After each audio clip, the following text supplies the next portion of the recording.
नमस्कार। श्रम समाचार में आपका स्वागत है। आज का जो विचार बिंदु है, घरेलू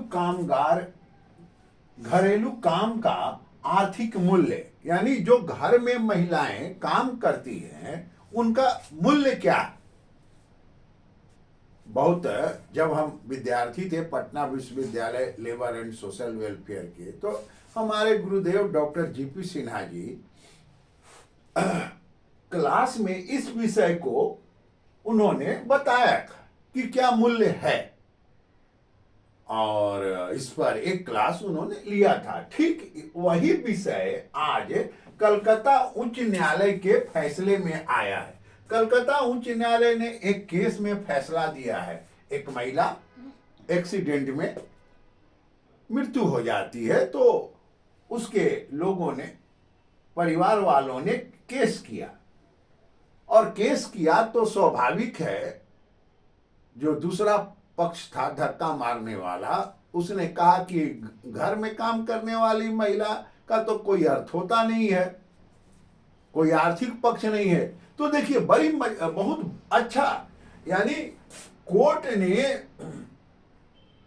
3,000 रुपया मासिक आय उस महिला का आमदनी फिक्स कर दिया। यानी कलकत्ता उच्च न्यायालय ने कहा कि कम से कम वो महिला 3,000 रुपया मासिक आय उसका फिक्स करिए। क्यों? कि जो कोर्ट ने कहा वो मैं बता रहा हूं कि घर की महिलाएं बेरोजगार नहीं होती। पहली बात कोर्ट ने कहा, कलकत्ता उच्च न्यायालय ने कहा कि घर में काम करने वाली गृहिणियां बेरोजगार नहीं होती, पहली बात। दूसरा, वह दिन रात काम घर की करती हैं, यानी 365 दिन, उसमें कोई छुट्टी नहीं है। ये बहुत। उसके बाद अगर वह काम कोई और करता तो मूल्य लेता।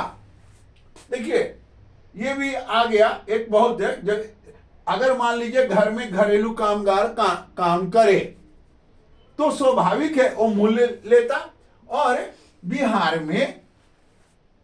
में घरेलू कामगार का घंटा के हिसाब से लेबर डिपार्टमेंट, हम लोगों की बोर्ड मूल्य निर्धारित करती है, यानी घंटा के हिसाब से।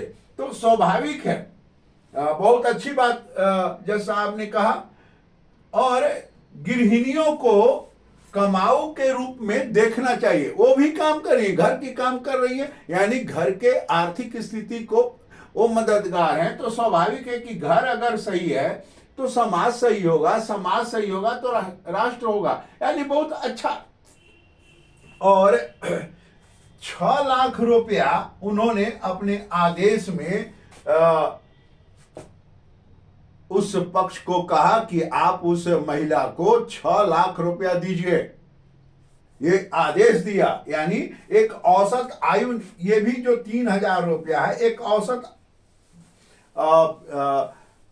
एक महिला का वेतन फिक्स किए कि महीना में उसका क्या है और उसकी औसत आयु क्या होगा।